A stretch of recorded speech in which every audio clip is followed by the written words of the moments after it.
Hello everyone, আসসালামু আলাইকুম। সকলকে all job news and education চ্যানেলে স্বাগত জানাই। চলে আসলাম নতুন একটি ভিডিও নিয়ে। ভিডিও শুরুর প্রথমে বলে রাখি, যারা আমার চ্যানেলে নতুন দয়া করে আমার চ্যানেলটি সাবস্ক্রাইব করে দিতে ভুলবেন না। যারা ইতিমধ্যে দিয়েছেন তাদেরকে জানাই অসংখ্য ধন্যবাদ।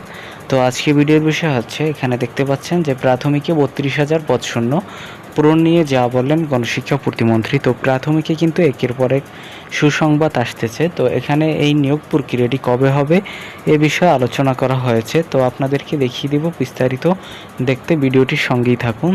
তো চলেন ভিডিওটি শুরু করা যাক। তো এটা হচ্ছে ববি হাজ্জাজের আপনার সাক্ষাৎকার। এখানে বলা হয়েছে, প্রাথমিক ও গণশিক্ষা প্রতিমন্ত্রী ববি হাজ্জাজ বলেছেন, প্রধান শিক্ষক নিয়োগ নিয়ে একটি মামলা চলমান আছে, যেটি আমি এর পূর্বের ভিডিওতেও বলেছিলাম। সে কারণে 32,000-এর বেশি বিদ্যালয়ে আমরা হেডমাস্টার নিয়োগ দিতে পারছি না। মামলা নিষ্পত্তি হলে 32,000 পদ পূরণ করা হবে। তো তারা কিন্তু মামলা নিরসনের জন্য বা নিষ্পত্তির জন্য কিন্তু খুব আপ্রাণ চেষ্টা করতেছে, যেটা তো কোর্টের ব্যাপার, যেহেতু একটু সময় লাগতে পারে। তো এই সময়ের মধ্যে যদি আপনার মামলা নিষ্পত্তি হয়ে যায়, তাহলেই কিন্তু সাথে সাথে এই নিয়োগগুলো দিয়ে দেবে। তো সম্প্রতি দ্য ডেইলি ক্যাম্পাসকে দেওয়া একান্ত সাক্ষাৎকার এসব কথা বলেন প্রতিমন্ত্রী ববি হাজ্জাজ। গণশিক্ষা প্রতিমন্ত্রী আরও বলেন, প্রধান শিক্ষক না থাকায় বিদ্যালয়গুলোতে বর্তমানে সহকারী শিক্ষকদের অতিরিক্ত দায়িত্ব দেওয়া হয়েছে। তো তারা কিন্তু যেহেতু অতিরিক্ত দায়িত্ব দেওয়া হয়েছে সহকারী শিক্ষকদের, তো এই দায়িত্বগুলো কিন্তু অবশ্যই হস্তান্তর করা হবে যখন এই নিয়োগ প্রক্রিয়ার মাধ্যমে আপনার এই হেডমাস্টার নিয়োগটি দিয়ে থাকবে।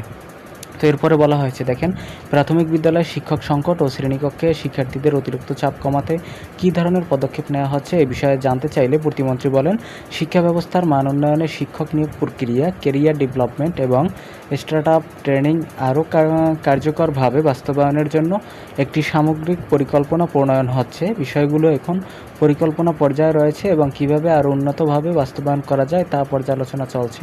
তিনি আরও জানান, শ্রেণীকক্ষের সংখ্যা বাড়ানো এবং এক শিফটে স্কুল সম্প্রসারণের মাধ্যমে শিক্ষা কার্যক্রম আরও উন্নত করার পরিকল্পনাও রয়েছে। এজন্য বড় পরিসরে বিনিয়োগের উদ্যোগ নেওয়া হয়েছে। মানে হচ্ছে, দেখেন, আস্তে আস্তে কিন্তু শ্রেণীকক্ষের সংখ্যাও বাড়ানো হবে।